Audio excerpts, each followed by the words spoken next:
एक लड़की थी, बहुत ही खूबसूरत। जितनी वो सुंदर थी उतनी ही ईमानदार। ना किसी से झूठ बोलना, ना फालतू की बातें करना, बस अपने काम से काम। उसी क्लास में एक लड़का था।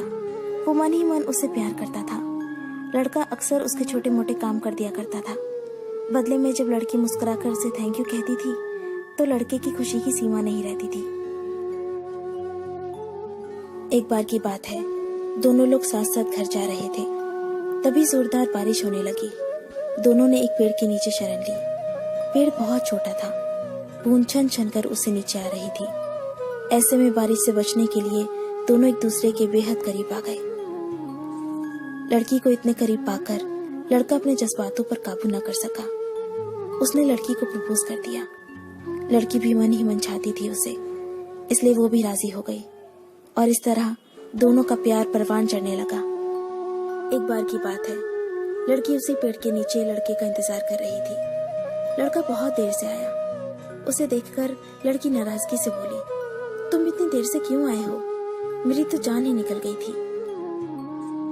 ये सुनकर लड़का बोला, जाने मन, मैं तुमसे दूर कहाँ गया था, मैं तो तुम्हारे दिल में ही रहता हूँ। तुम्हें यकीन ना हो तो अपने दिल से पूछ लो। लड़के की इस प्यारी सी बात को सुनकर लड़की अपना सारा गुस्सा भूल गई और वो दौड़कर लड़के से लिपट गई। एक दिन दोनों उसी पेड़ के नीचे बैठे बातें कर रहे थे। लड़की पेड़ के सहारे बैठी थी और लड़का उसकी गोद में सर रखकर लेटा हुआ था। तभी लड़की बोली, जानू, अब तुम्हारी जुदाई मुझसे बर्दाश्त नहीं होती। तुम्हारे बिना एक पल भी मुझे 100 साल के बराबर लगता है। तुम मुझसे शादी कर लो, नहीं तो मैं मर जाऊंगी। लड़के ने झट से लड़की के मुंह पर अपना हाथ रख दिया और बोला, मेरी जान, ऐसी बातें मत किया करो। अगर तुम्हें कुछ हो गया तो मैं कैसे जिंदा रहूंगा? फिर वो कुछ सोचता हुआ बोला, तुम चिंता मत करो, मैं जल्दी अपने घर वालों से बात करूंगा। धीरे धीरे काफी समय बीत गया। एक दिन की बात है, दोनों उसी पेड़ के नीचे बैठे हुए थे। उस समय लड़के का चेहरा बिल्कुल उतरा हुआ था। लड़की ने पूछा तो वो रुआसा होकर बोला, जान, मैंने अपने घर वालों को बहुत समझाया, पर वो हमारी शादी के लिए तैयार ही नहीं है। उन्होंने मेरी शादी कहीं और तय कर दी है। ये सुनकर लड़की का कलेजा फट पड़ा। उसका मन हुआ कि वो जोर जोर से रोए, लेकिन उसने अपने जज्बात पर काबू पा लिया और बोली, मैं तुमसे सच्चा प्यार करती हूँ, मैं तुम्हें कभी भुला नहीं सकती। प्लीज मुझे माफ कर देना। लड़का धीरे से बोला, वैसे अगर तुम चाहो तो हम हमेशा अच्छे दोस्त बनकर रह सकते हैं। लड़की ये सुनकर जोर जोर से रोने लगी। लड़के ने उसे समझाया और फिर दोनों रोते रोते अपने अपने घर चले गए। देखते ही देखते लड़के की शादी का दिन आ गया। लड़के को यकीन था कि उसकी शादी में उसकी दोस्त जरूर आएगी, पर ऐसा हुआ नहीं। हाँ, लड़की का भेजा हुआ एक गिफ्ट पैक जरूर मिला। लड़के ने कांपते हाथों से उसे खोला और उसे देखते ही बेहोश हो गया। गिफ्ट पैक में और कुछ नहीं, खून से लथपथ लड़की का दिल रखा हुआ था और साथ ही में थी एक चिट्ठी जिसमें लिखा हुआ था, अरे पागल, अपना दिल तो ले जा, वरना अपनी पत्नी को क्या देगा। दोस्तों, किसी के लिए मोहब्बत टाइम पास होती है और किसी के लिए जिंदगी से बढ़कर। अगर किसी से मोहब्बत करना तो उसे ताउम्र निभाना भी, वरना क्या पता आपका हाल भी ऐसा ही हो जाए। जो उस दिन के बाद नहीं जी सका, नहीं मर सका, उसकी सारी जिंदगी पछतावे और अफसोस में घुट घुट कर कटती रही।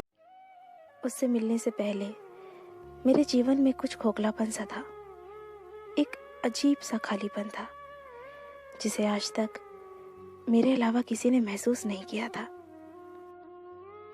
क्योंकि मैं स्वभाव से बहुत चंचल थी, इस कारण मैं कॉलेज में भी और घर में भी लोगों से हमेशा घिरी रहती थी।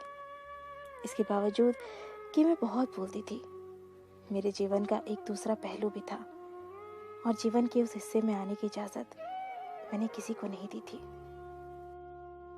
बाहर से खुश दिखाई देने वाली लड़की, जिसे लोग हर पल हंसते खिलखिलाते देखते थे, उसके बारे में यह अंदाजा तक नहीं लगाया जा सकता था कि वो अंदर से इतनी अकेली होगी। ढेर सारे दर्द अपने भीतर समेटे हुए होगी। मैंने अपने आसपास एक घेरा सा बना लिया था। कोई भी मेरे बनाए गए दायरों को तोड़ नहीं सकता था। मुझे इस बात पर यकीन ही नहीं हो रहा था कि वो लड़का मेरे बनाए गए दायरों को तोड़कर मेरी सोच में समाता चला जा रहा है। शुरू शुरू में उससे बात करना महज एक औपचारिकता थी। ये बात अलग थी कि आज तक उसने इस बात को मेरे सामने कभी जाहिर नहीं होने दिया था कि वो मुझे चाहता है। मुझे छोटी से छोटी तकलीफ होने पर उसे मुझसे ज्यादा दर्द होता था। कोई ऐसे भी किसी को चाह सकता है? यकीन करने में बहुत वक्त लगा, लेकिन समय के साथ मुझे इस बात का एहसास हो गया था कि ये लड़का मेरी चिंता करता है, मेरा ख्याल रखता है। उसके प्यार में पागलपन सा था। मेरी खुशी के लिए वो कुछ भी कर देता था। उस लड़के के बिना इस बात का जिक्र किए कि उसे मुझसे बातें करना अच्छा लगता है, मेरे साथ वक्त बिताना अच्छा लगता है, बड़ी ही चालाकी से मुझसे दोस्ती के लिए पूछा। उस दिन संयोग से हम दोनों कॉलेज जल्दी आ गए थे और क्लासरूम में कोई नहीं था। उसने कहा कि क्या मैं तुम्हारा हाथ पकड़ सकता हूँ? पहले तो मुझे बड़ा आश्चर्य हुआ कि आज उसे क्या हो गया है, वो इस तरह की बातें क्यों कर रहा है। लेकिन मुझे उस पर पूरा भरोसा था। उसने इतनी ऑनेस्टली मेरा हाथ मांगा कि मैं उसे मना ही नहीं कर पाई और मैंने उसे अपना हाथ दे दिया। उसने मेरा हाथ अपने हाथों में लिया और कहा, क्या तुम मेरी दोस्त बनोगी? तुम मुझे अच्छी लगती हो और मैं तुम में एक अच्छा दोस्त देखता हूँ, अच्छा इंसान देखता हूँ, और मैं चाहता हूँ कि मैं जिंदगी भर तुम्हारा दोस्त बनकर तुम्हारे साथ रहूं। उसने इतनी ईमानदारी से अपनी इस बात को मेरे सामने रखा कि मैं ना नहीं कर पाई और मैंने हाँ कर दिया। उस दिन उसने बस इतना ही कहा और चला गया। मुझसे दोस्ती करने की खुशी मैं साफ साफ उसके चेहरे पर देख सकती थी। मैंने इस बात को बड़े हल्के में लिया। हालांकि मुझे ये सोचकर दिन भर हंसी आ रही थी कि किस तरह से डरते डरते उसने मेरा हाथ पकड़ा था।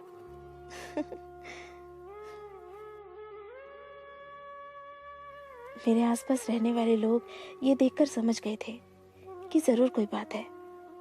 अब हम दोनों अच्छे दोस्त बन गए थे और उसने बड़ी ही चालाकी से मुझसे फोन पर बात करने की इजाजत भी मांग ली थी। अब वो मुझसे रोज फोन पर बातें करने लगा था। अब मुझसे बातें करना मुझे भी अच्छा लगने लगा था। मेरे अंदर क्या चल रहा था मुझे समझ में नहीं आ रहा था। क्यों मैं उसके फोन का इंतजार करने लगी थी? क्यों मैं उसकी ओर खींची चली जा रही थी? क्यों? शायद उससे अपनी बातें शेयर करना मुझे अच्छा लगने लगा था।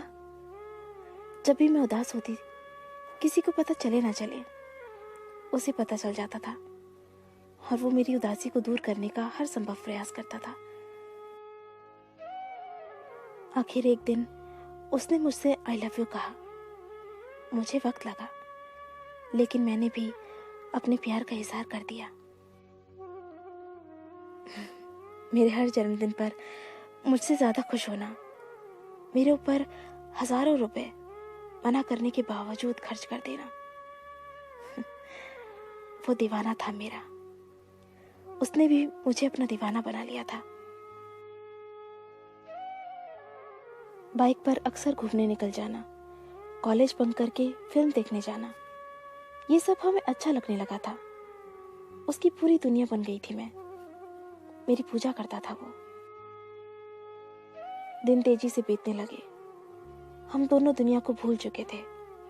प्यार के उस दौर ने हम दोनों को भीतर से बदल दिया था। हमने प्यार की ढेरों कस्में खाई और ढेरों वादे किए। वक्त ने करवट लिया। मेरे पिताजी ने 20-21 साल की उम्र में ही मेरी शादी पक्की कर दी। अंदर से मेरा हाल बेहाल था, लेकिन वो मुझसे ज्यादा बेहाल था।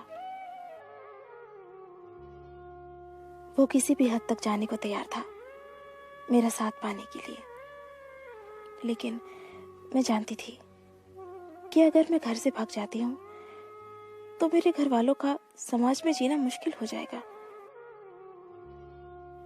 कड़े मन से मैंने उसके साथ जाने से इनकार कर दिया। वो हर दिन सैकड़ों बार कोशिश करता कि मेरे फैसले को बदल पाए, लेकिन मैं नहीं मानी और मेरी शादी हो गई। अपनी शादी के कुछ महीनों के बाद मेरी उससे मुलाकात हुई। उसने अपना हाल बेहाल कर लिया था।